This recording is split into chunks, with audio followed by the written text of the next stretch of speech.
And 1 second, we'll be all set.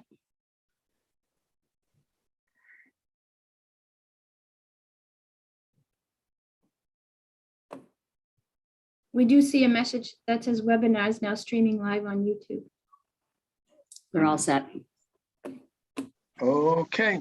Good evening. Planning board is now in session. It's Monday, February 7th, 7 p.m.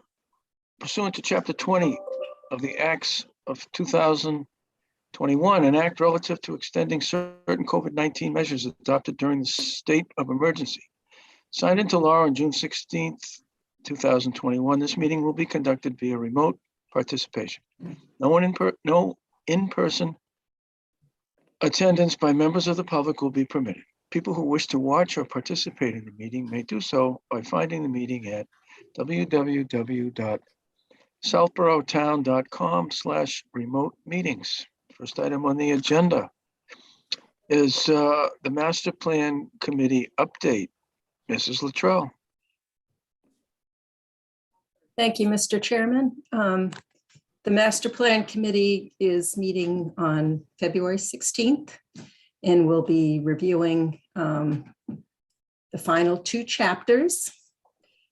Also discussing the implementation plan, how to roll out the master plan, and then whether some small implementation committee should be utilized to keep people on track, and so the plan doesn't fall off the radar. But ultimately, that would be a recommendation from the master plan committee to the planning board. So I ask that you all think about whether that's an avenue that we should take. And that's it. And we're all reminded that this committee turns into a pumpkin on June 30th. Yes, it does. We are hoping that we're not going to get near June 30th, but we should be done prior to that, hopefully. Yeah, this is prime time for getting things done between now and June. So very pleased with the progress so far. Anybody questions, comments? Yeah, Monty. Just a question, Mimi, around the implementation. Is that something that's been done before? Well, there was a chapter in the plan before, but there was never any type of committee, and nobody was really following up. Perfect. Thank you. There was space created on the shelf in the planning department to put the last master plan. Next item on the agenda is a continued public hearing, 325 Turnpike Road. Ken's Foods, major site plan approval continued from September 27th, October 18th, November 15th, December 13th, January 10th, and January 24th. And also continued public hearing, 325 Turnpike Road, Ken's Foods expansion, special permit for lower impact development. Continued from those same dates, September 27th, October 18th, November 15th, December 13th, January 10th, and January 24th. We'll ask the town planner to give us the latest update on this public hearing. Prior to the last planning board meeting, we did have a meeting with Fuss and O'Neill and the applicant team to get some test pits done. They had the test pits done, which verified some location of the existing underground structures that they're going to be adding on to. However, during that time, they found some additional issues downstream, which they had to figure out. And so they've requested an extension to the action deadline and continuation to the for the public hearings to February 28th. So that's just a photo showing Sorry. yeah. So they asked to be continued without discussion this evening. We did receive a revised submittal this afternoon. We didn't actually receive it. We received some indication that a revised submittal will be delivered soon. But that's their extension request and continuation request. So currently, the approval period for both the major site plan and the special permit, that approval period is extended through February 11th. And our next meeting is 20, February 28th. is when? Our next meeting is February 28th. So they asked to be continued to the 28th, and then we have another meeting on March 14th. So the action deadline would be for the planning board to vote would be March 18th, which is 4 days after the March 14th scheduled planning board meeting, if that's what happens. Any questions or comments on that tonight? Anyone from the public? We currently have Seeing- 6 people in the attendees list.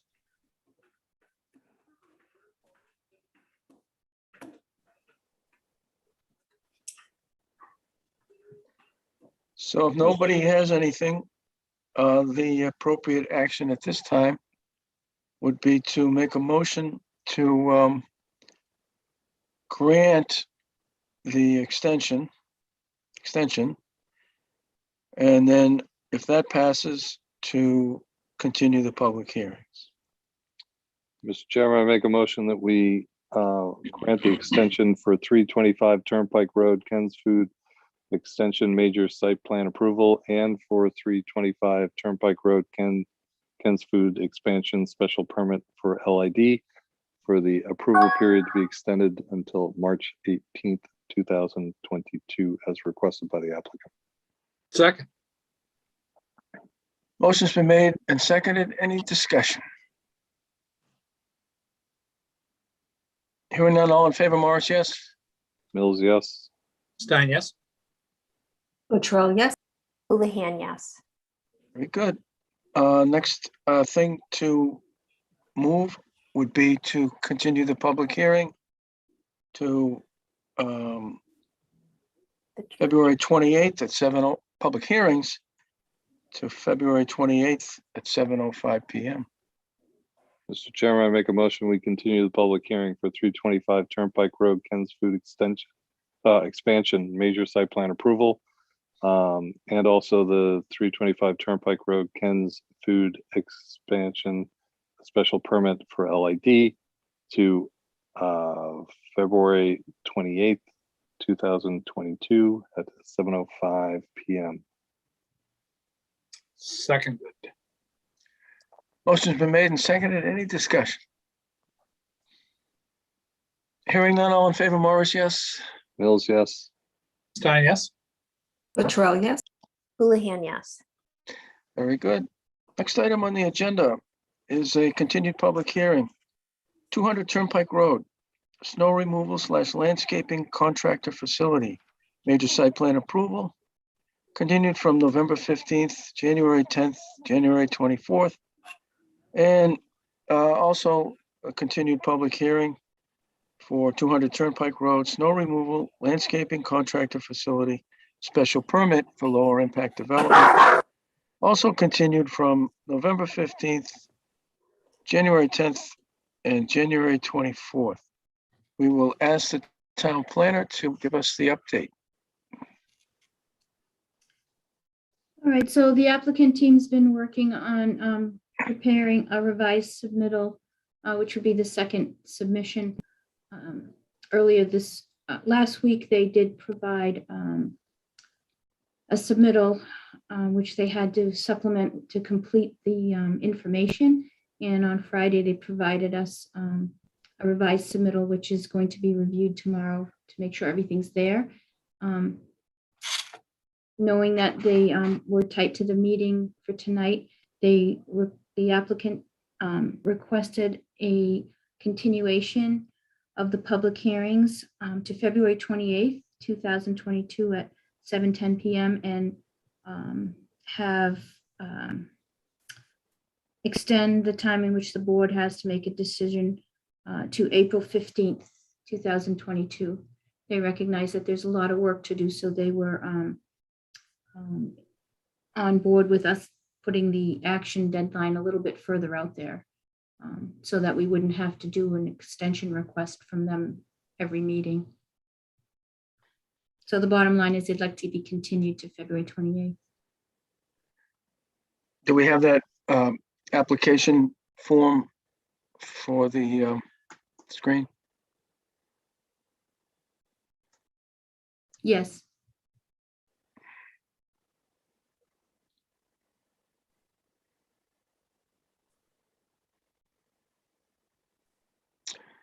So it would continue the hearing to February 28th and the approval period to April 15th.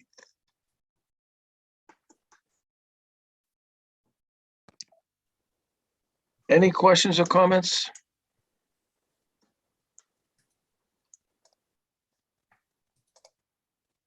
Hearing none, I'll entertain a motion to Grant, grant the applicant's request to extend the approval period to April 15th, 2022. Mr. Chairman, I make a motion, we continue or grant the extension of the approval period for 200 Turnpike Road, snow removal landscaping contractor facility, major site plan approval, and also for the special permit LID for the same location to March 15th, 2022, as requested by the applicant. I think you said Andrew? March. I think you said March 15th. I think it's April. April. 15th. April 15th, sorry. Sorry, second. Motion's been made and seconded to extend the approval period. Any questions or comments? Hearing none, all in favor, Morris, yes? Mills, yes. Stein, yes. Latrell, yes. Houlihan, yes. And now be appropriate to continue the public hearing to February 28th at 7:10. Mr. Chairman, I make a motion that we continue the public hearing for 200 Turnpike Road, snow removal landscaping contractor facility for major site plan approval, and also for the special permit for LID for the same location, that we move the public hearing or continue the public hearing to February 28th, 2022 at 7:10 p.m. Second. Motion's been made and seconded. Any discussion? Questions, comments? Hearing none, all in favor, Morris, yes? Mills, yes. Stein, yes. Latrell, yes. Houlihan, yes. Very good. Thank you. Next item on the agenda is a discussion item. The MBTA communities will ask the town planner to start us off. okay.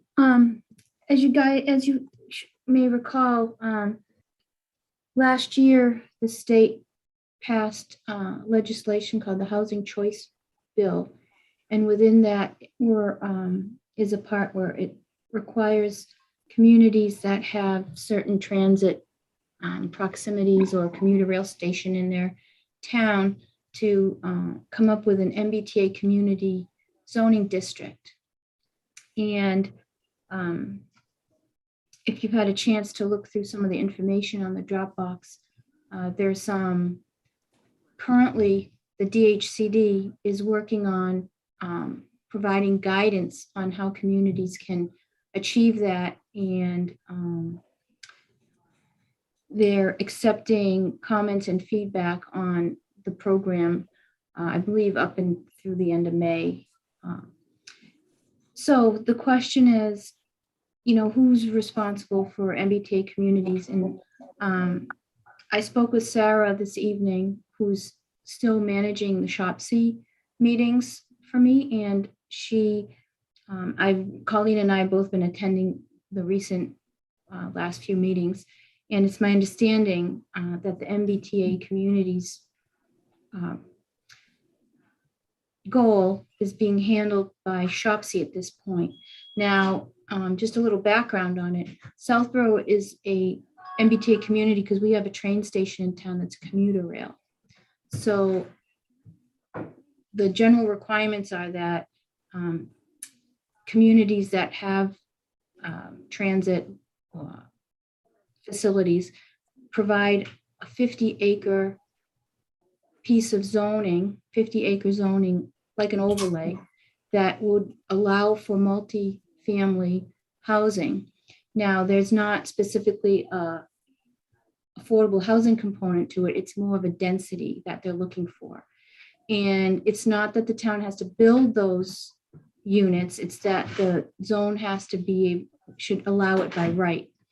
And so the state, through the DHCD, has done calculations based on the number of housing units you have. Ours for 2020 census, I believe, is 3,700 housing units, slightly more than that. So the goal is to have 15 units per acre allowed by right in this area. And the minimum that they're allowing you, so if you have, and because we're a commuter rail, 15% of your housing units will determine the level of density you need. But the minimum threshold is 750 units are supposed to be allowed by right within this new zone that's created. So,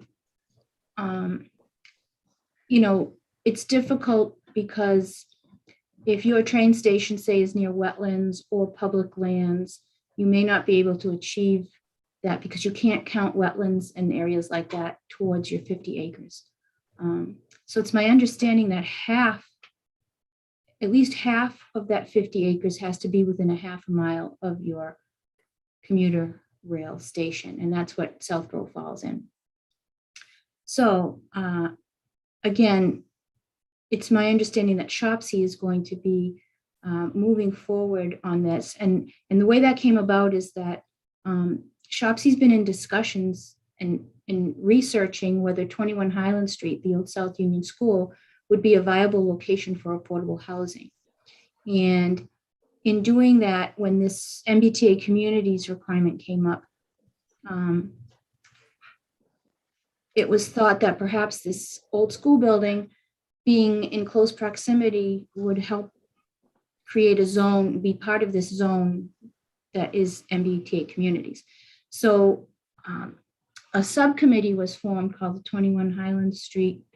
I believe it's SHOPC and CPC are working on researching different information about 21 Highland, and should it be turned into housing by a developer? Should the town do it with assistance of a developer, etc.? So there's a whole lot of information about that. But the bottom line is, I think that SHOPC is spearheading this. I have to look a little bit deeper into the requirements, but in order to become compliant in the interim, there is a specific form that needs to be filled out. You have to have a meeting with the Board of Selectmen who review the information, certain criteria. Also, Town Council provided an advisory to the towns and cities that they work with. It's a 2-page document up on the Dropbox. I believe we posted it in the public packet where the agenda is posted for the public to see as well. So there's information similar to what I just talked about. The repercussion of not having a MBTA community zoning district established in your town restricts you from certain types of funding. It's my understanding that one of those funding avenues is the one-stop program, which we know that EDC and the Board of Selectmen are working on for research for the Route 9 corridor, for, putting in public sewer. How do you handle that? And how do you enhance zoning down there to encourage mixed use and housing? So that's the ramification. And we have a meeting with Shopsy on Thursday where we'll be talking about this a little bit more, and I'll be able to solidify the approach. And I know that Joy and Jasinski and Sarah are planning to meet with the Board of Selectmen to talk about the warrant article that Shopsy's developing for, just lost my train of thought. For transferring CPC money that's designated to affordable housing directly to the Affordable Housing Trust. Right now, the CPC holds that money, and Shopsy would have to demonstrate a specific project in order to release that money. But I digress. So that's MBTA communities kind of in a nutshell. I encourage you to look at some of the links on mass.gov. It's very simple, explanatory. There's just a lot of information that you have to kind of tie together. That's all I have, Don. One long sentence, as usual. I'm sorry. So to recap a little, did you, the date that the town of Southboro has to submit a response is when? May 5th. By May Okay, 5th, there's an online form that has to be completed. Shopsy is aware of this. Town council is aware of it. I'm going to work with Shopsy and also follow up with Board of Selectmen, make them aware, that this is happening, and just make sure that I, put a little reminder out there that it's going on. and so far, at this point, there's no action required by the planning board or the planning department, is that right? That's my understanding. Shopsy actually reports to Board of Selectmen. We assist Shopsy as best as we can by helping them administer their meetings and such. But it's really a housing initiative, and Shopsy is probably the best place for that to happen. They have a very good board, committee right now, full with members who are very knowledgeable and of an array of expertise and background. And Jesse Stein happens to be a member of Shopsy as well. So we have some good overlap in that direction to be informed about it. Thank you. Any questions or comments? Jesse, Hi, I just wanted to draw a point of distinction regarding the 21 Highland site. So Karina had mentioned that in the context of the MBTA communities situation. And the 21 Highland use and the possibility of that site being utilized for affordable housing is, it is correct that the MBTA communities was one of the items discussed in those meetings. I just wanted to mention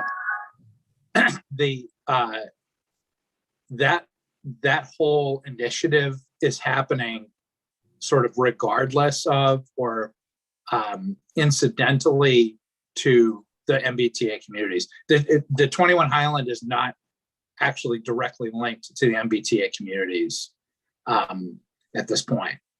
So 21 Highland, actually, there are ways we can use that site for affordable housing that do not involve any zoning changes at all, because it falls into a historical adaptive reuse.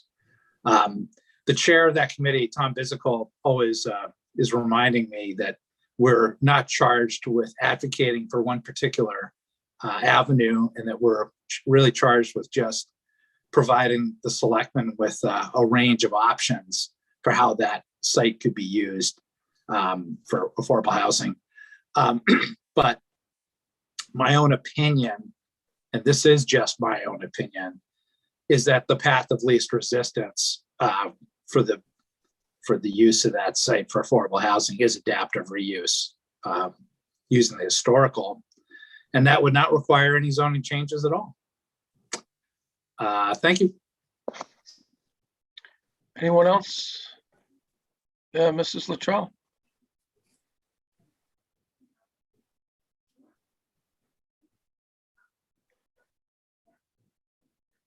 Yes, thank you.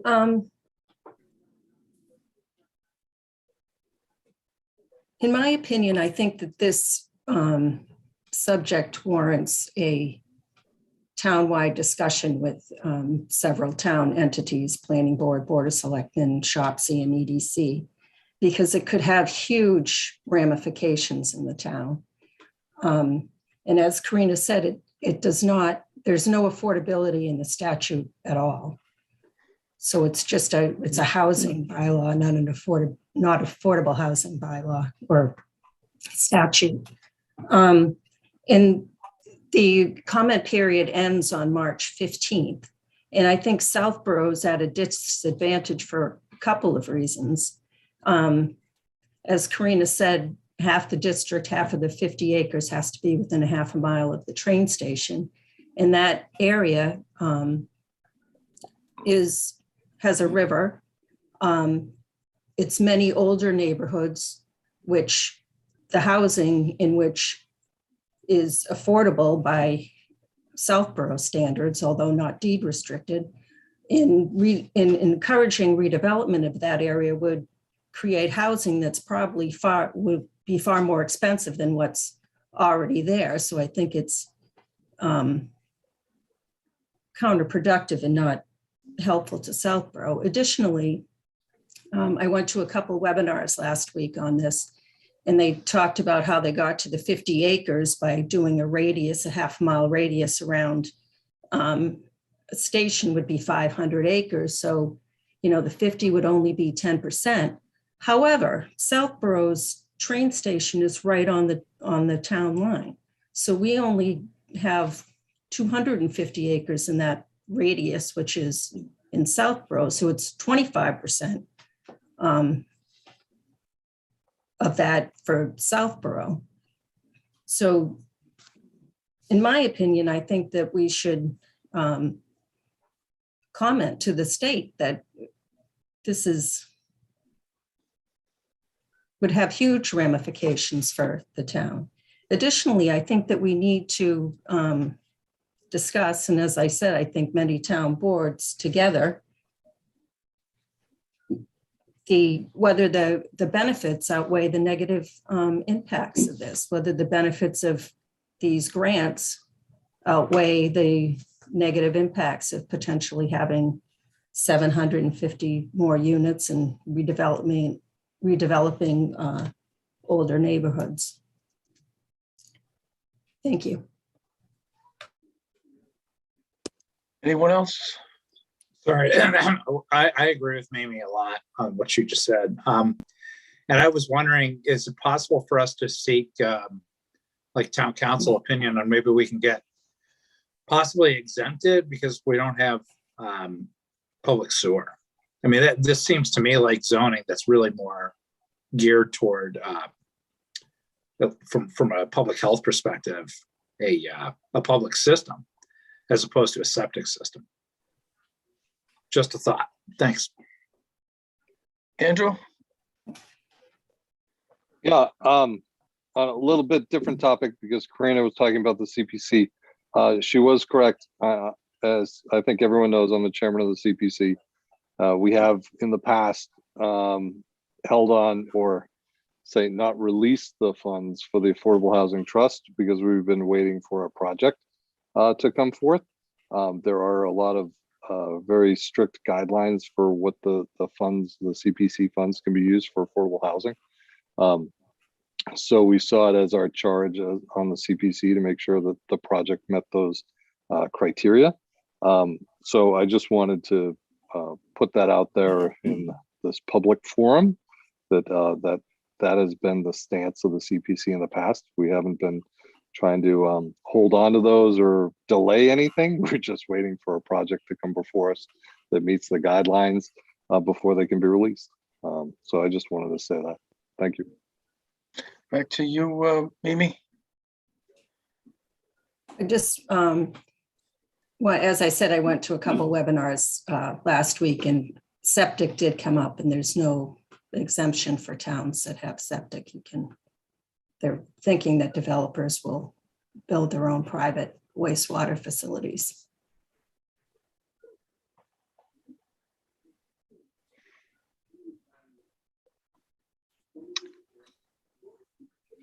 Yeah, the presence of the river so close to the train station, and then the restrictions from the Wetlands Protection Act and the Rivers Act really does limit what can actually be done there, whether it's housing or anything else. Mimi, in the webinars, I attended a couple myself, but it never really came up. The approach that you can, do you think that if you can't do it near the station, that they would push, they being the DHCD, push for a village area? In other words, that was always something in the background. It was, commuters rail station and you're near the train station, but there's also some language about being near, like a downtown village area or something like that. Did you come across that? Any discussion on that in your webinars? Yes, if you can prove that you cannot do it within the half a mile, you can propose that overlay somewhere else. I thought I heard that too, yeah. Any more questions or comments on this? Is there any specific action that the planning board would like me to take moving forward on this topic?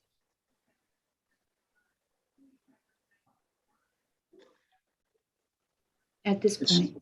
No, it sounds like it's in motion and you're attending. So go ahead, Mimi. So the planning board doesn't want to have any input in this huge zoning statute? We probably would, but is it still unfolding based on what you were saying, Karina? Well, Mimi is right in the fact that there's a public comment period that the DHCD is taking feedback on, which ends, like you said, I think March 15th. I thought it was later, but you're probably right. I do know that in a topic coming down further in the agenda, that the planning board is invited to attend the Board of Selectmen's meeting on February 15th regarding, just remind me, Don, what was the topic we were going there for? Trees. Oh, the trees, of Bylaw. course. How could I forget? I'm sorry. My mind is. So for the trees, to discuss that process and the tree warden or tree board and such, perhaps I could reach out if planning board members are going to be at that meeting. I could reach out and ask that this topic also be, start the discussion a little bit to get some feedback from the Board of Selectmen with the planning board present. It's up to you. I know what Mimi's saying, that might be a way to do it, since if, 3 or more members are there. Yeah, I Really don't agree. know that. Selectmen would have to agree to have this item on their agenda. Yes, and I could follow up with them if you'd like me to pursue that. Yes. Okay.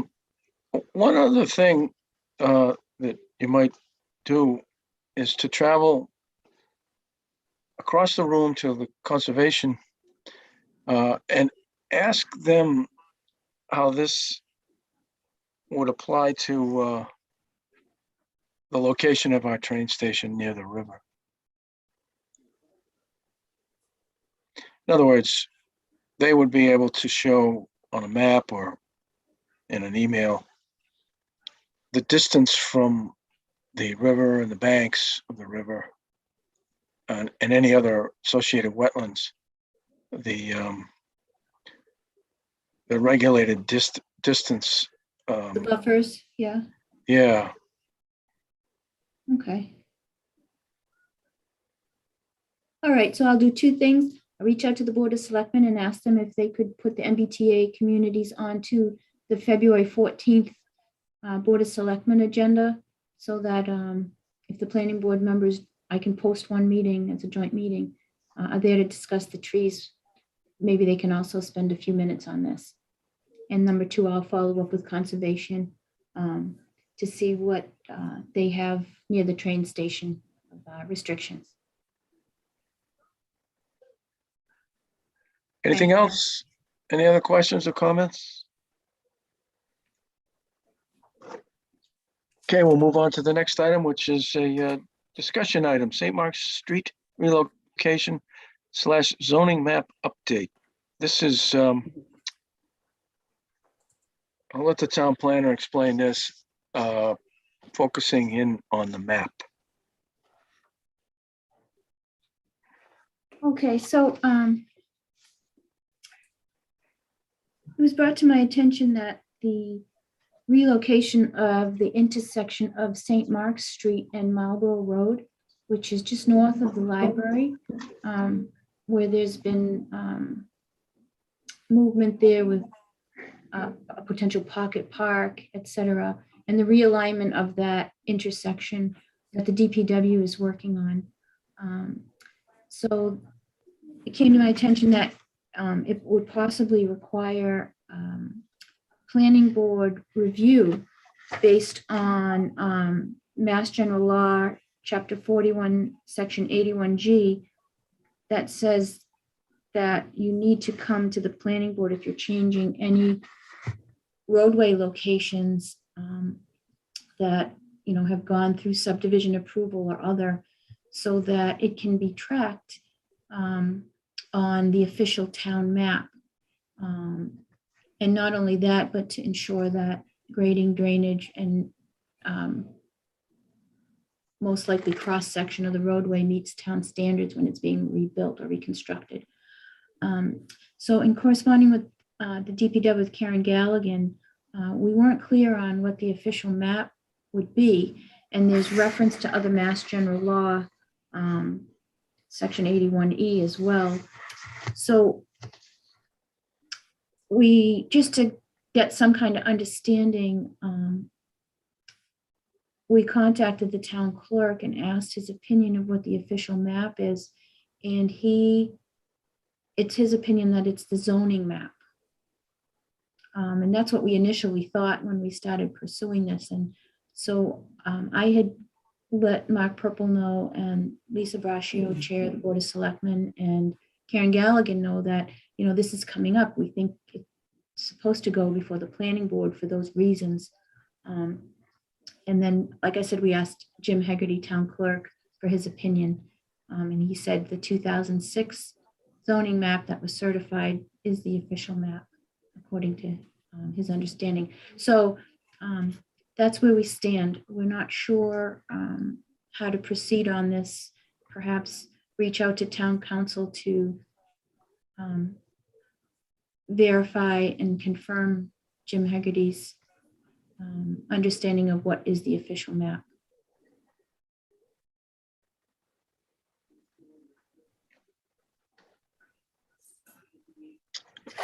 There are a whole lot of other maps out there. I know the DPW has maps of all the streets, meets and bounds and all that stuff. But those are more internal and to the DPW and more engineering type drawings. The zoning map has been used for a long, long time. And I don't think anybody is aware of any better product that would be considered the official map. Now, in 2006, the map was updated, and one of the updates included a change in the boundary line between Southboro and Westboro, where Westboro ceded several acres to Southboro. It was because of a subdivision, Fiddleneck Road, that area. So the map update included a revision of the town boundary, but also included revisions to roadways that had occurred since the previous map was updated. And the St. Mark's relocation isn't the only one that's occurred since 2006. If you guys remember, Washington Street over at EMC and Dell was relocated in the town of Southboro, and that did go through the planning board as part of the site plan. It was a component of the site plan that road would be relocated, and it was approved by the planning board. So it would seem that it's appropriate in this case that we not only review and hopefully approve the relocation of St. Mark Street, but also update the zoning map to include the other new roadways or revisions. 16-year-old map, things have changed in that time, and it's time to update it anyways. So I guess we would, because the town is doing the St. Mark's Street, as opposed to a developer with a site plan, we might need a little guidance from town council as to which entity, if it's the town administrator or the DPW, that submits the application, if it is an application, which I think it would be, to the planning board. We would hold a public hearing, I guess, and then take the appropriate action. So Also, it would John, seem that then, go ahead.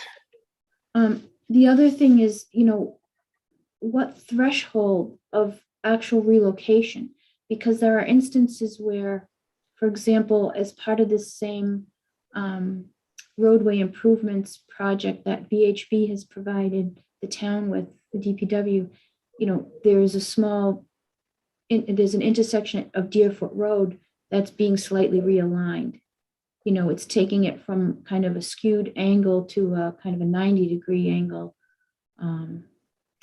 And although it's not a major change, what is the threshold of when a road, how much of a roadway has to change in order for this to be triggered?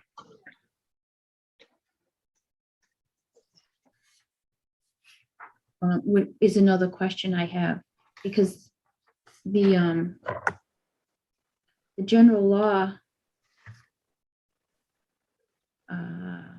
no public way shall be laid out, altered, relocated, or discontinued if such laying out, alteration, relocation, or discontinue is not in accordance with such official map as it then appears, unless proposed laying out, alteration, have been referred to the planning board established under section 81A, and such board has reported thereon or has allowed 45 days to elapse without submitting. So after a city or town has adopted an official map, no person shall open a way for public use except as provided in the subdivision control law, unless location of such way is in accordance with such official map, blah, blah, blah. And in either case, the grading, surfacing, and drainage of such way has been approved by such board.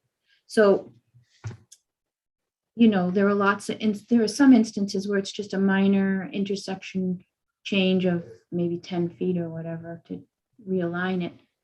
So that's also my question.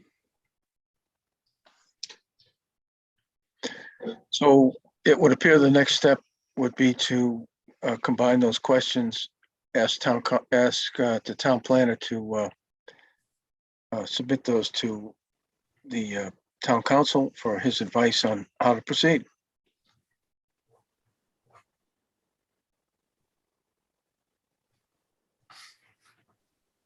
Unless, good. go ahead, Andrew. No, I said, sounds good.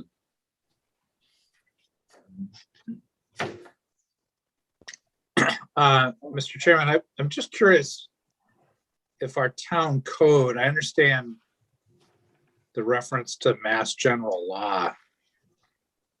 Just seem to recall from previous meetings that the Board of Selectmen has the jurisdiction over streets, names of streets, things of that nature. I'm just wondering if anybody knows where in the town code we get into who has jurisdiction over the streets. No, I think you're right, Jesse. The selectmen do have jurisdiction over existing public ways.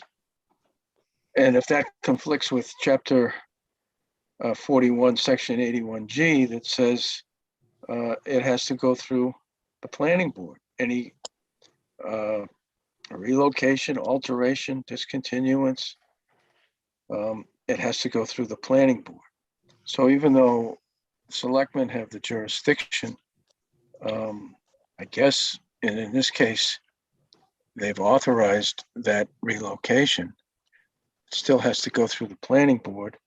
And by doing so, would allow the official map to be altered, to be updated.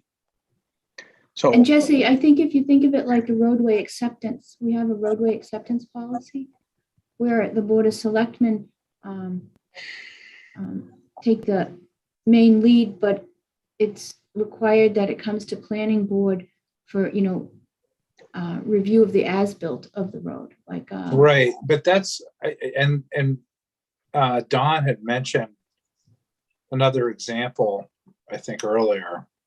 Washington Street, Where, but if I'm not mistaken, those were both in the cases of site plan reviews, in the context of site plan reviews. Is this, did I miss something? Is this in the context of a site plan? no, it's not. Okay,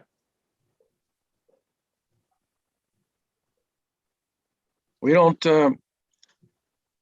see these very often, if at all. So it's obvious that we're in need of some guidance as to how to proceed from here. But it's clear in section 81G that what's going on at St. Mark's Street needs to go through the planning board. So if there's nothing else, we'll ask the town planner if she's got clear guidance on how to move forward. You all set, Marty Karina? has a question. What? Yeah, so I actually wasn't aware of these, and I looked at the whole Deerfoot flag thing, and there's a bunch of big trees that they want to remove. So those are scenic streets. This comes back to the tree warden thing, and again, it's like, I won't say it. So I would agree that I think that planning board should have oversight here. So I hope that legal can opine on this for us. All set? Anyone else? Move on to the next item, which is a discussion item, tree warden / tree board. Karina, Okay.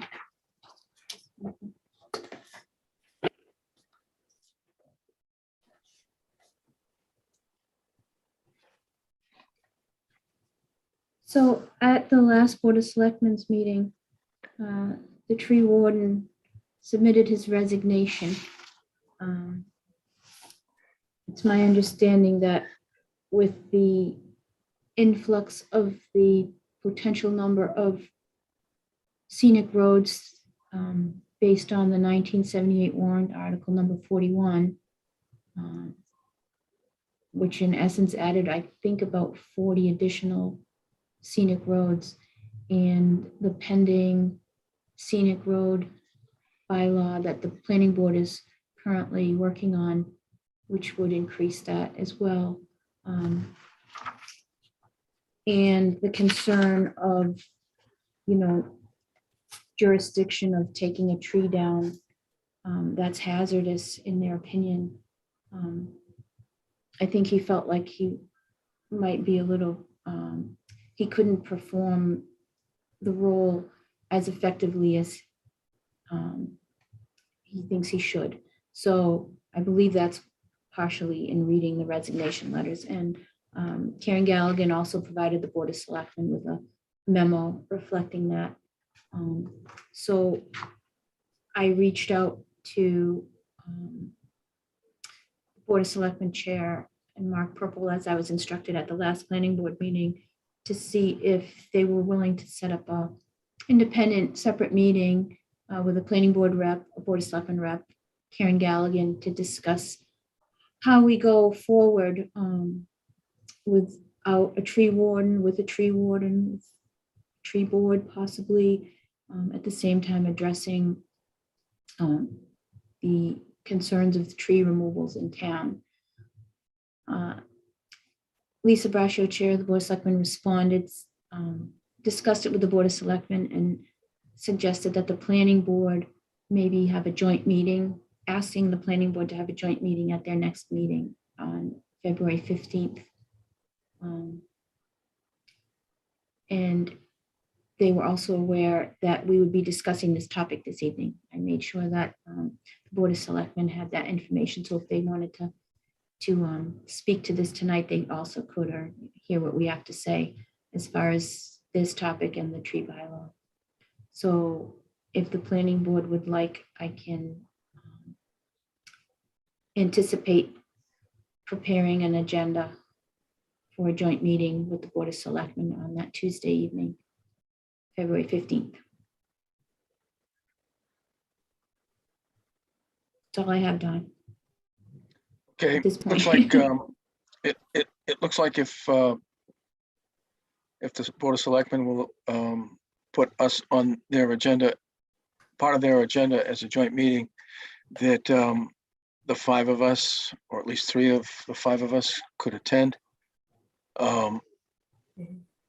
If the overall question at this point is, how is the town of Southboro going to manage its public trees?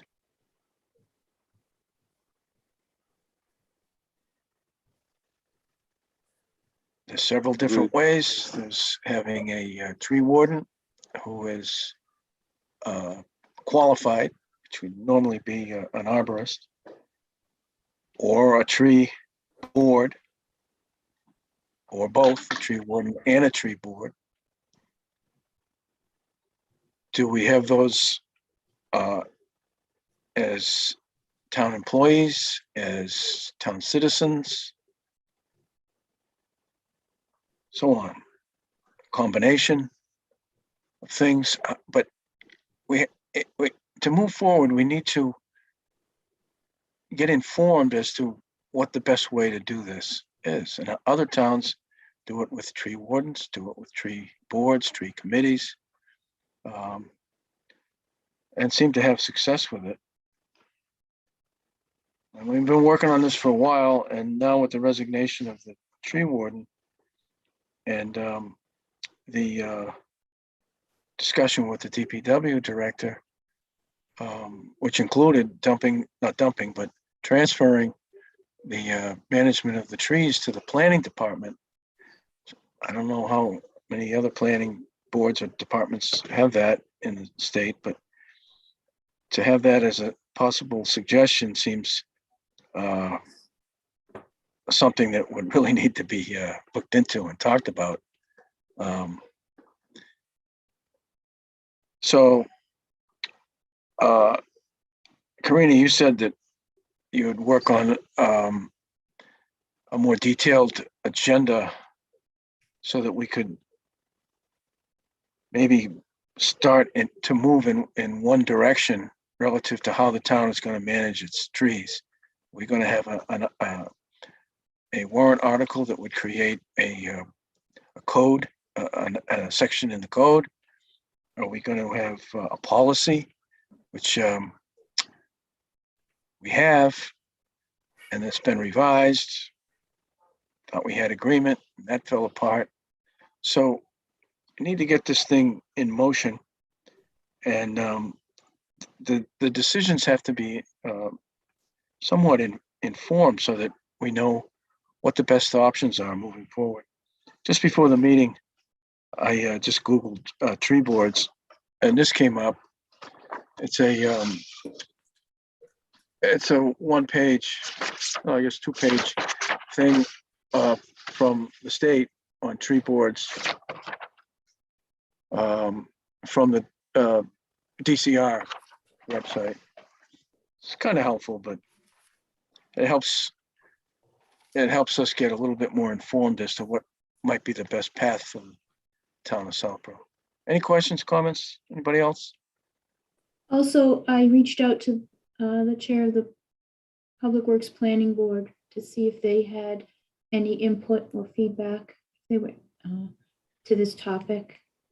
And then also at the Board of Selectmen's meeting on the 15th, Town Council, it's my understanding Town Council will also be present for this topic.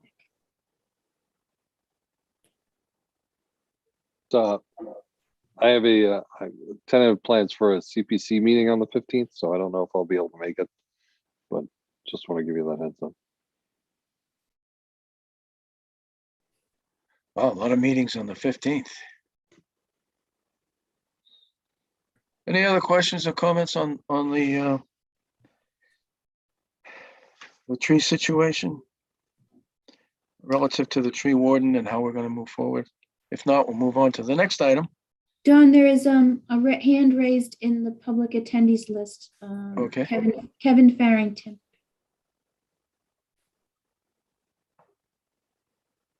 Colleen's gonna connect him.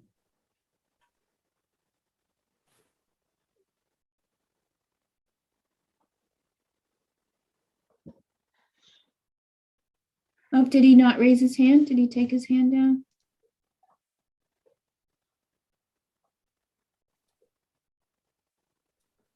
At this time, I'd also like to point out that if you're using the chat room, it's no longer, it's not policy to use that for questions. You have to raise your hand if you're a public attendee to be heard by the planning board. So Tim, if you want to re-ask your question, raise your hand. Otherwise, we don't use the chat room. There, it's Debbie Demuria, Oh, it's Debbie. Okay. 58 Flag Road. I'm using Kevin's computer. Thanks for the opportunity to speak. I have a question, and I'm wondering whether, since the planning board is sort of working in conjunction with the DPW, and the DPW has given planning board some authority or is looking to work with you, would it be possible to use the DPW board and convert it to a tree board? Public Works Planning Board, that is, and convert it to a tree board. So, I mean, I noticed that the Public Works Planning Board has a particular remit, but really hasn't met much over the last couple of years.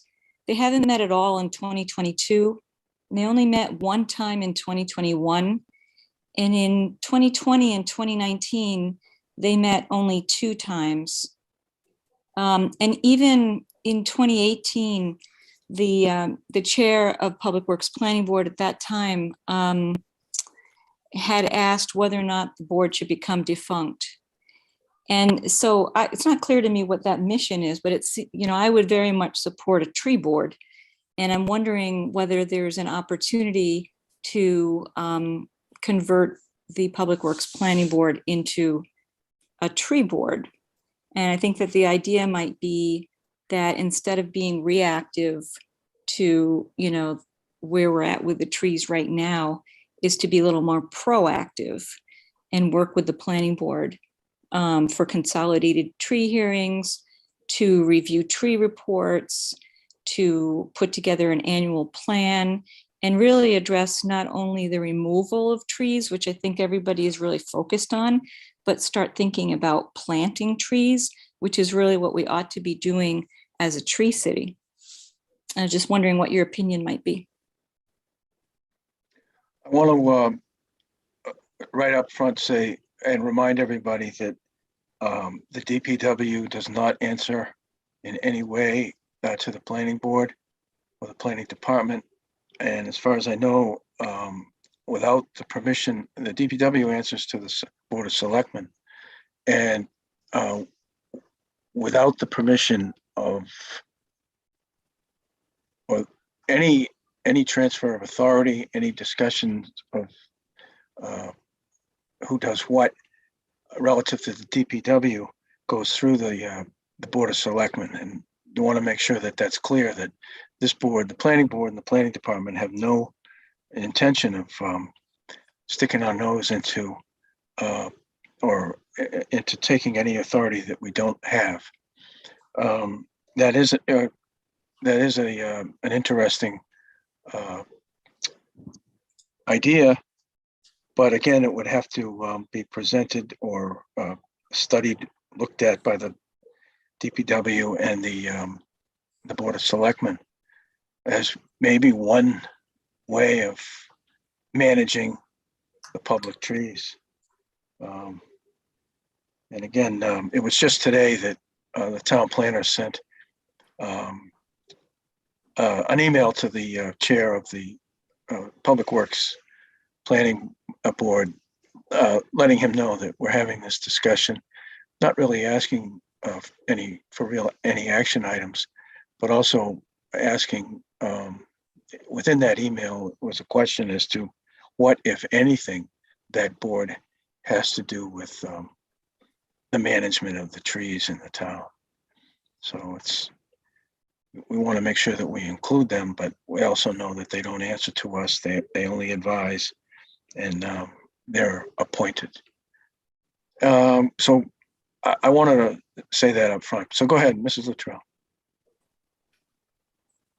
Just to clarify, the Public Works Planning Board is not appointed by the Board of Selectmen. It's appointed by the moderator, and the planning board has 2 appointments, 3 from the moderator and 2 from the planning board. So I don't know how the moderator would fit into trees, but it's an interesting idea. The thing from the DCR, it has a lot of different angles, but one thing it says tips for successful tree boards and committees, and try to build a board that's representative of the diversity of your community. Look for members with some area of expertise, and the first item is arborist. Second one is communication specialist and grant writer, etc. Make sure in particular that you have some members with knowledge of trees, forestry, and arboriculture, which, seems to be common sense that if you're going to have a tree board, you'd have people on there that would have some knowledge of trees. So, anyone else?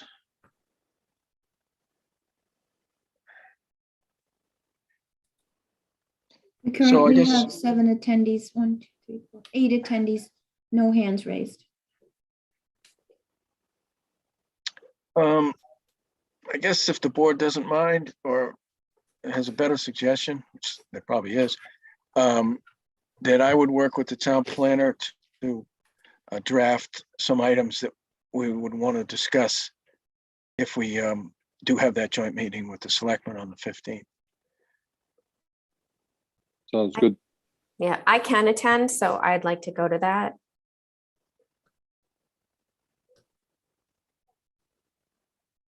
Okay. Next item on the agenda is Scenic Road proposed warrant article. We've received information from different sources, town clerk and others, relative to the scenic roads. And I suggested, I think it was at the last meeting, or maybe that I would myself would put together more than one way to propose this warrant article. I've started to work on it, but I got called away late last week on something else, and that's behind me now, and I'm able to get back into it. So at some point, hopefully be sending the board members and the town planner a draft of different ways to accomplish what we're trying to do, which is to identify all public ways that have been approved since April 10th, 1978 to the date of this year's town meeting as to be scenic roads in the town of Southboro. How exactly the best way to do that is something that we'll be looking at and get. We talked this over with town council, actually, Karina and I, along with in a meeting, and Mimi was there with the town council, who indicated to keep it simple, but also there's some different ways of doing this, some better than the others. So take a look at that. Any questions or comments on that? Don, was the agenda item for tree bylaw proposed warrant article? We kind of skipped that. Do we need to do anything on that or take it up after the scenic road? No, I thought we were just talking about that, where we were going to work together with put together a. Oh, So okay. that I was guess we did. both Yeah, together. yeah. I guess we did skip that. So if Because there's no other Mimi- questions on scenic road, we'll go to the tree bylaw that was drafted by Mrs. Latrell. Didn't want to forget Mimi. All right. Did you want to speak first, Karina, on this, or just switch it right over to the expert? Switch it to the expert. This is Latrell.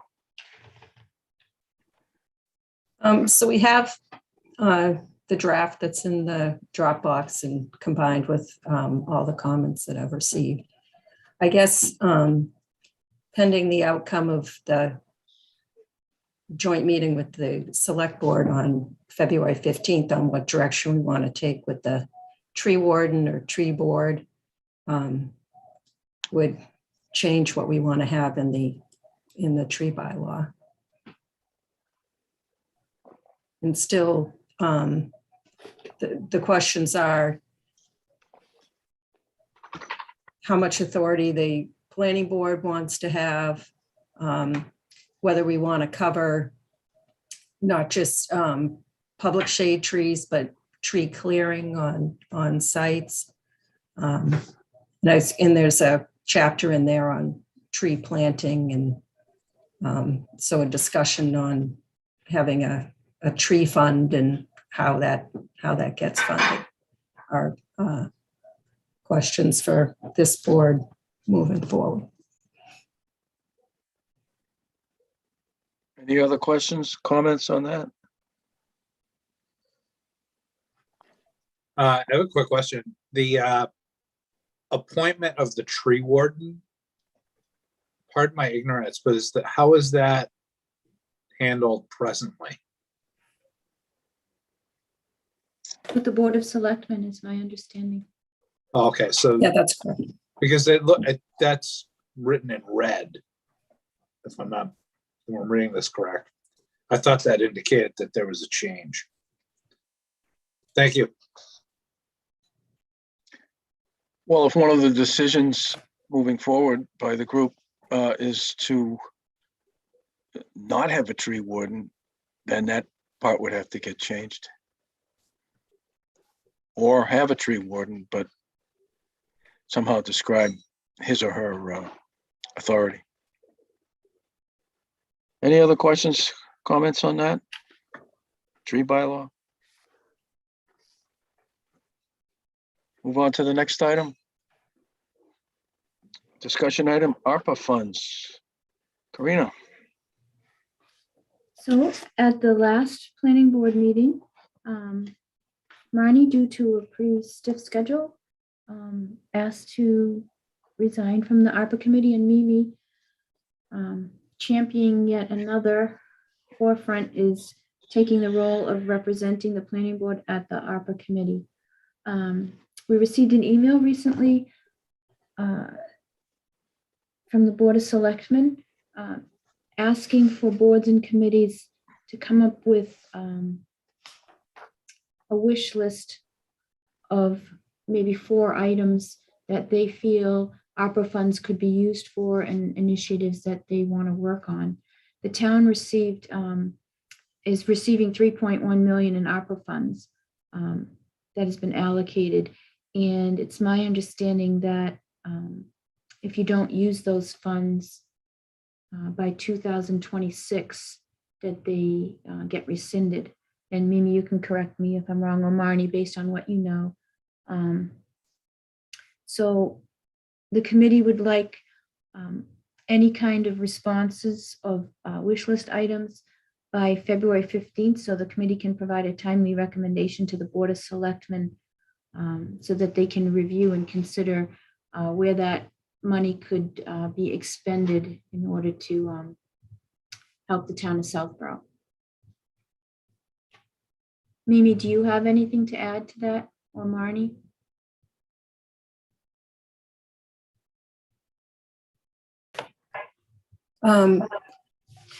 Well, the first thing I want to say is Marnie's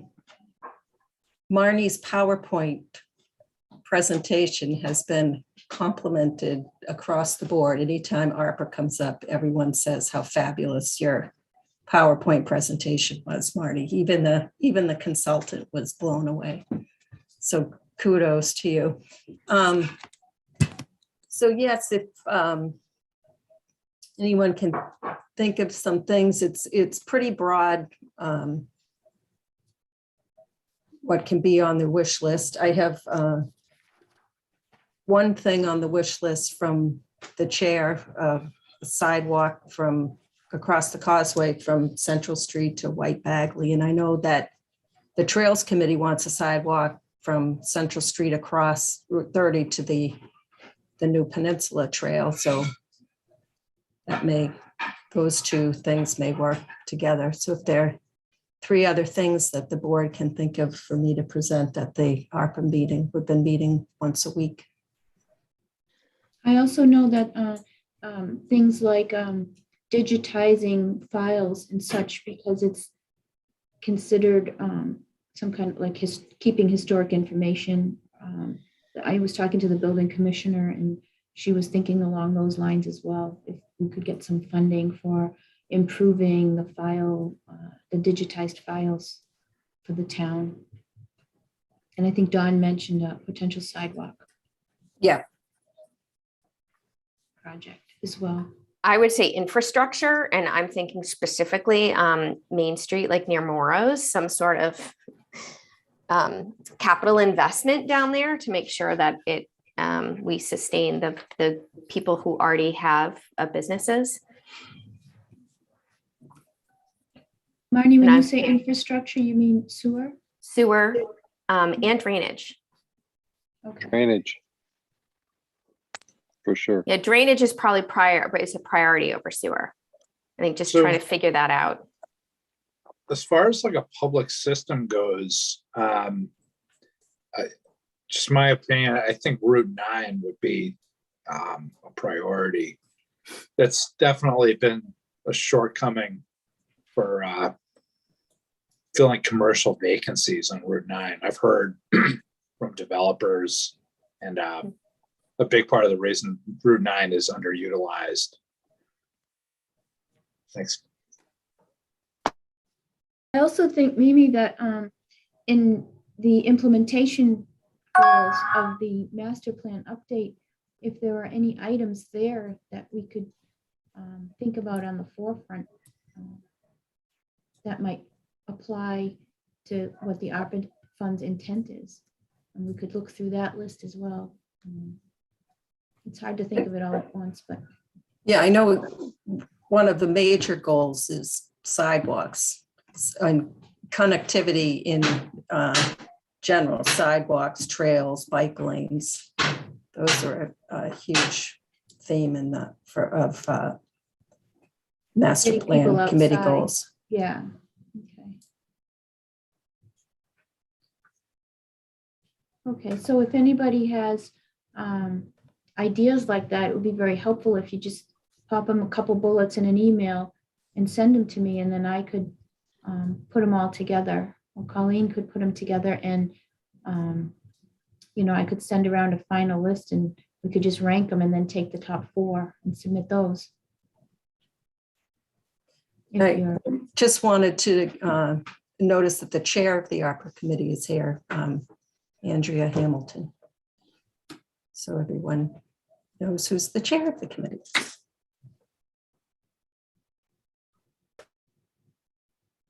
Welcome, welcome, Andrea.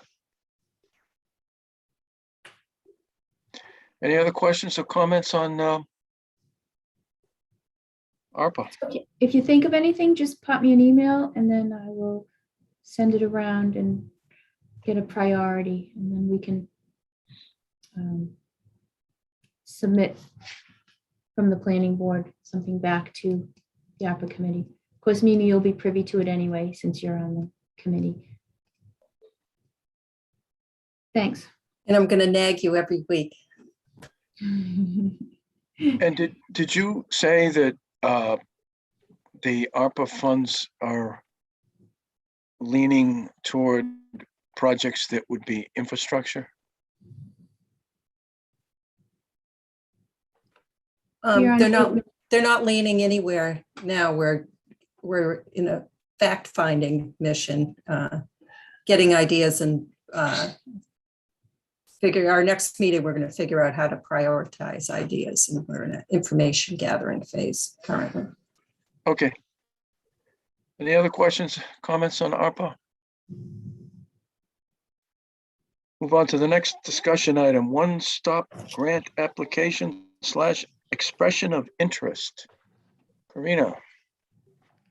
So the EDC is continuing their initiative to obtain another one-stop grant for their Route 9 research and looking to enhance business along Route 9. So the fiscal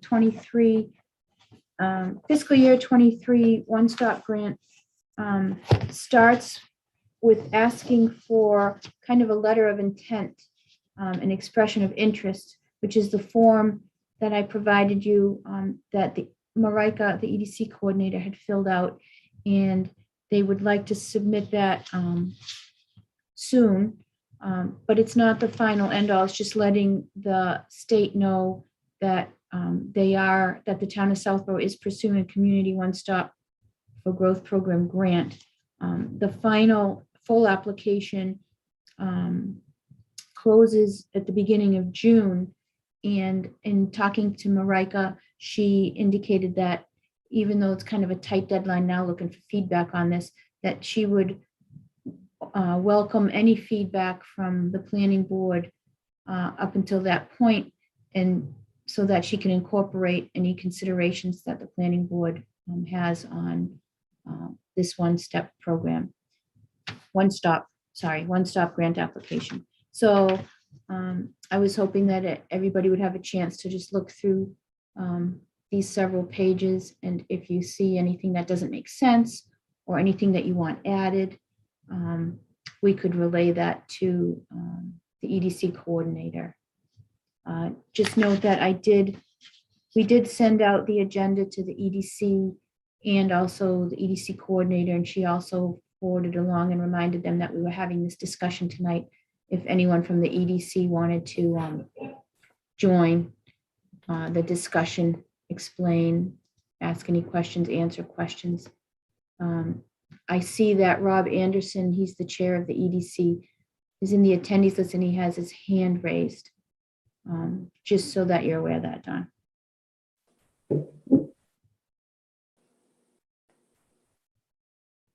Let's hear from Rob.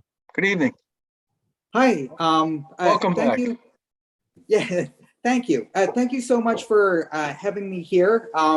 I think one of the things that I want to make clear being here is this is just a first step. The expression of interest allows us to let the state know that we're interested in a grant. It's not the final application. So we're hoping that there is some evolution, give and take, and collaboration between each and every board so that we can get the best application possible so that we do receive that grant. I think that collaboration was very successful in the passing of the downtown zoning. And we're hoping that the same thing happens here.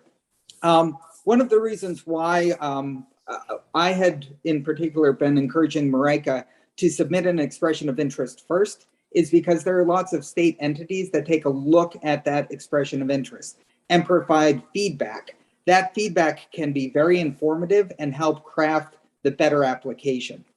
I think, frankly, submitting any type of application without full support by the select board, capital, the planning board is frankly somewhat ridiculous. But getting the expression of interest is a little bit time sensitive. A lot of the things brought up on the Route 9 corridor, such as, business recruitment, business retention, potential some zoning improvements to help attract people, setting the stage for further infrastructure improvements can be very useful from this particular grant. So from the EDC's perspective, we welcome any and all feedback from the planning board. We're hopeful that this expression of interest can be submitted sooner so we can get better feedback from the state. I do know 351 cities and towns, 13 grants in the community one stop. The closer you put to the end of that expression of interest window, probably the less intensive and less profitable that feedback would be. So that's just a little bit of an overview from the EDC's perspective. Thank you so much for giving me a moment to speak. I'm here to answer any questions. Thank you. Thank you. Go ahead, Marnie.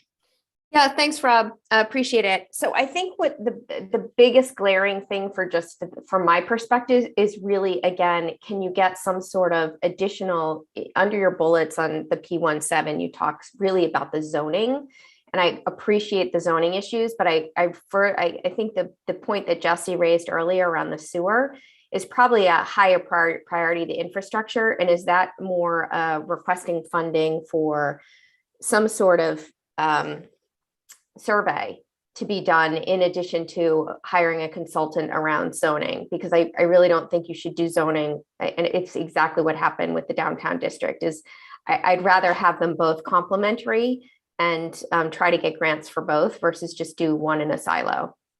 We actually, Marnie, thanks for the question. We actually have a grant from Energy and Environmental Affairs for a wastewater study and analysis on Route 9. So that is something that the Board of Selectmen, the Select Board, will be signing off hopefully at their next meeting. The fact that we can work jointly for the zoning and the wastewater infrastructure and having both working in parallel, I think is hugely useful for us. I do think that the zoning can perhaps be improved slightly. But that's where the consultant and the analysis will occur so that if there are suggested changes, those are things that can be reflected in what happens on Route 9, such as better infrastructure and water and sewer, which the other grant should tell us. So I do think right now, because we got that EEA grant, going after some feedback from consultants on the zoning, does make sense. And just a clarity, Rob, so you said that the grant's been approved, so you have the funding for that? The EEA has Yes. given us the money, but the select board has to approve the taking of the money. Okay, thank you. That's happening on their next meeting. Great, thank you for that. Thank you, Mr. Morris. And Rob, did you say that the wastewater study and analysis on Route 9 includes water servers or just wastewater disposal? I'd have to go back. I don't have it up in front of me.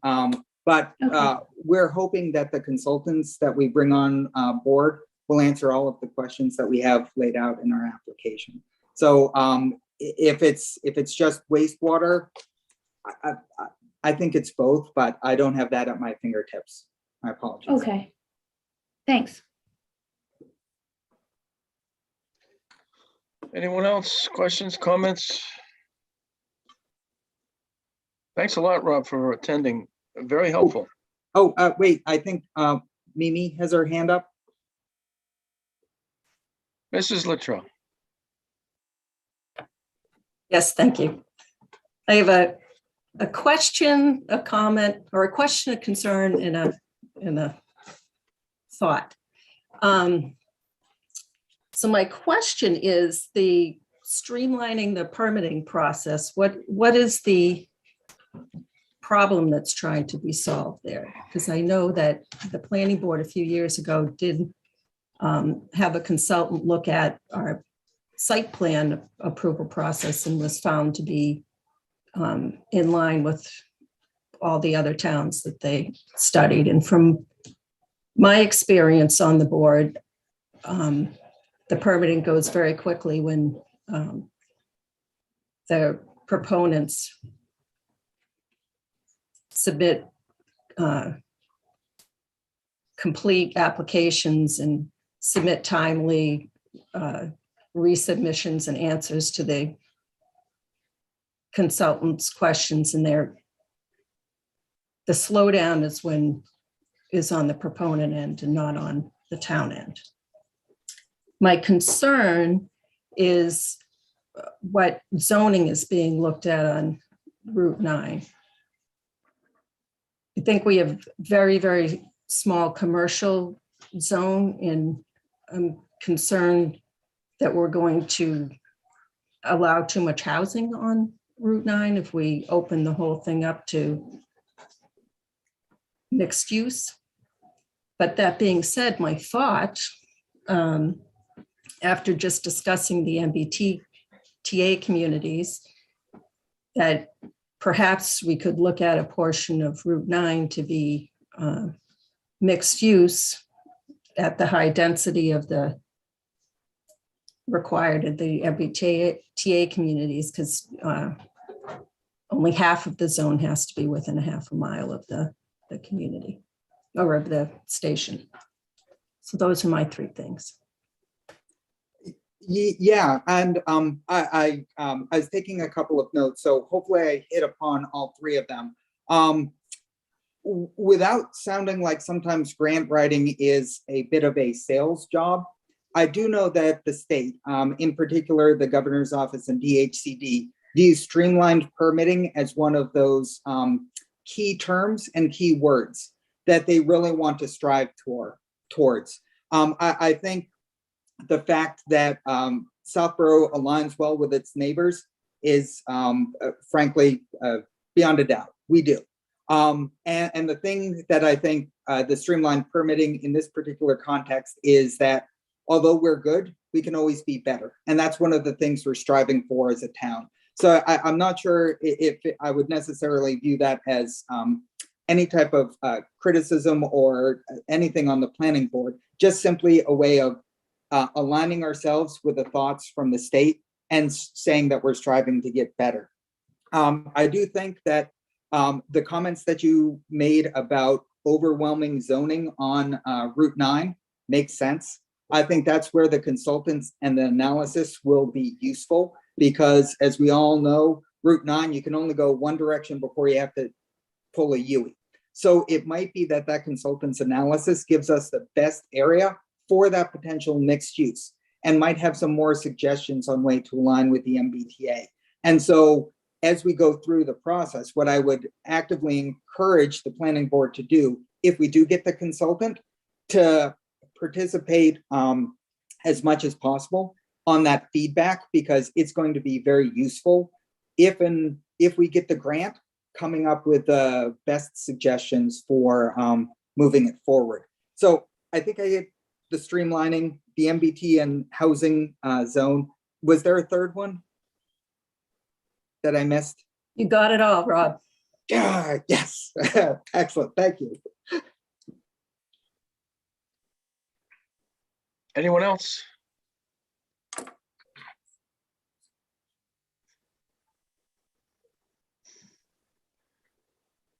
If not, we'll move on to the next item. John, just a quick question. Is there any follow-up on that, or was that it? I know they want to submit the application. Is that it for us?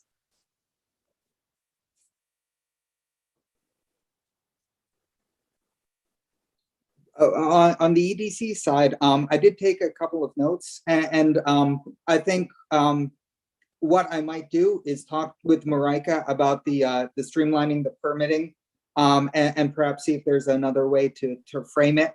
One that might just say kind of fit some of the feelings that I wanted to say. Not that it was necessarily could be viewed as a criticism because it's not done, but striving to be better. I think that's the one thing that I can bring back. But if there wasn't anything hugely out of line, I'm just hoping that we have the support of the planning board.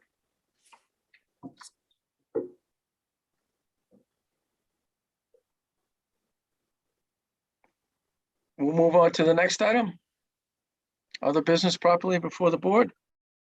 Planners report, project updates, Arbor Day proclamation, FY23 budget. All right, just a few quick things here.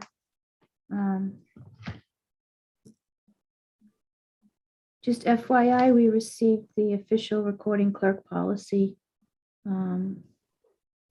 effective date July 1st, 2022. Board of Selectmen approved it on January 4th. So we'll still be working on planning board's approach for that. Lost my glasses. Just to point out that we did receive an email from the Board of Selectmen on Thursday, February 3rd, that the chat function in Zoom will not be used anymore during public hearings, to better reflect how it would be in-person meeting as well.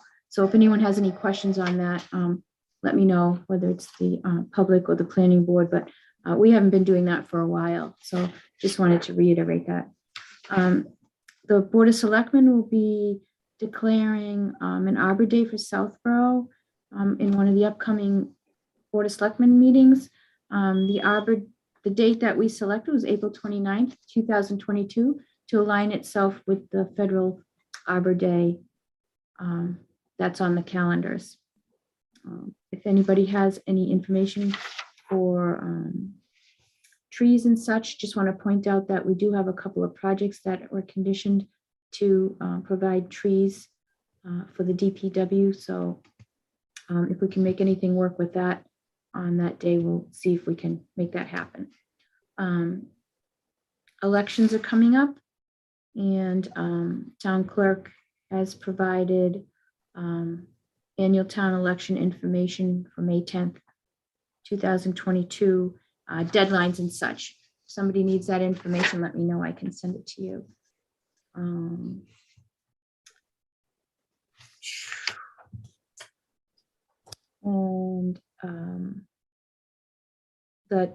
The Board of Selectmen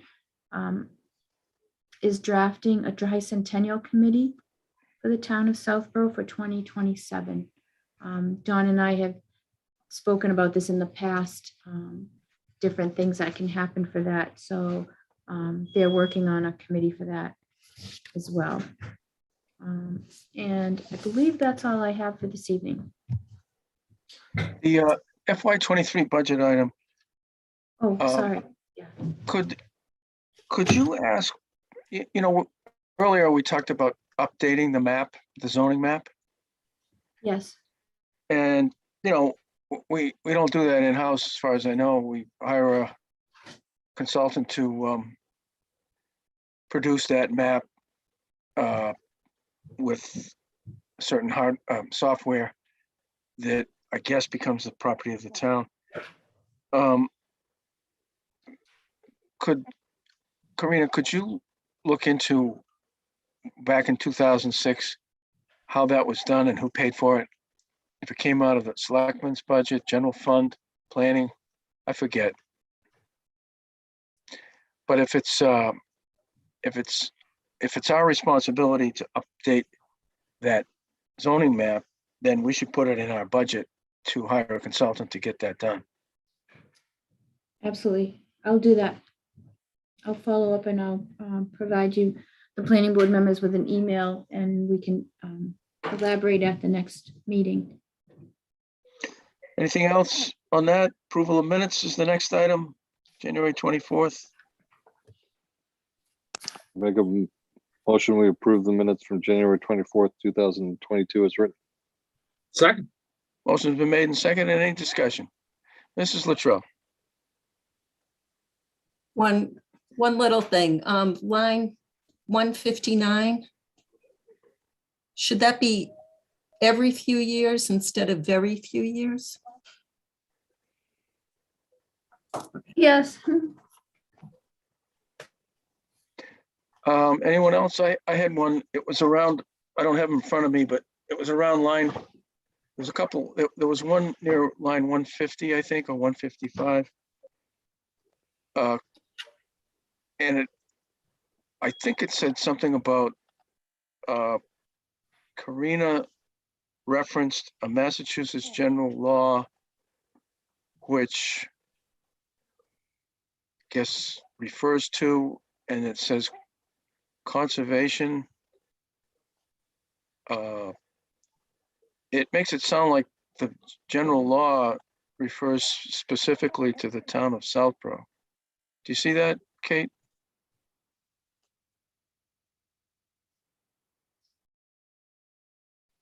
Hang on, let me pull it up. He says, Ms. Quinn explained the MGL Scenic Roads refers to the Conservation Commission, the Southboro Historical Commission, and the Planning Board evaluate whether existing roads should be deemed scenic. Line 156, Kate. Okay.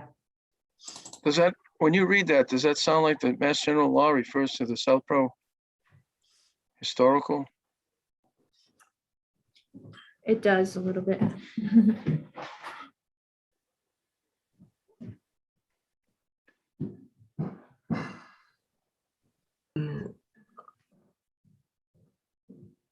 Okay, do you want me to tweak it with Karina? Yes. Okay. Could you read the next sentence also? Mr. Morris one? I don't have it in front of me. I know there was a sentence either before or after that one that I missed the point. Mr. Morris agreed that it only applied to public streets and felt it would be manageable to write a warrant article every few years to deem any new roads created as scenic. How about the sentence before that? I wish I had the minutes. I've taken up too much time here. It's all right. Ms. Quinn explained MGL refers to the No, conservation, no, The one before, the sentence before that. before that one. He advised that a similar warrant article be drafted, but the intent of MGL alludes to streets in existence, so a 2022 draft bylaw would not designate future roads. I'm good. Okay. Anybody else? Motion's been made and seconded. Some suggestions were made. Any other discussion? Hearing none, all in favor? Morris, yes. Mills, yes. Stein, yes. Latrell, yeah. Houlihan, yes. Okay, the next meeting is February 28th. And I think the public can see from this agenda the wide range of programs that are managed or shared managed by the town planner's office, the planning department, that involves no one else or involves interaction with other boards and committees. It's just really an indicator of how much the planning department is asked to do and how much they get accomplished. even more now that we have Colleen. Mhm. Any other questions or comments? I'd just like to add that it's super helpful that the planning board members are so engaged in, talking to me, being on other boards and committees as representatives, and then, coming back to the planning board and helping to keep, keeping us all informed and interconnected so that we kind of have a sense of what's going on all around, not just tunnel vision. So it's super helpful that the planning board is so engaged. So I just want to say I really appreciate that. It makes my job a lot easier. Thank you. Thank you. Anything Motion else? to adjourn? I'll second that. Motion's been made and seconded to adjourn. Any discussion? Hearing none, all in favor, Morris, yes? Mills, yes. Stein, yes? Latrell, yes? Houlihan, yes. Thank you all. See you later. Good night. Thanks, Thanks. everyone. All right. Good night. Thanks, Great Colleen. night. Kate.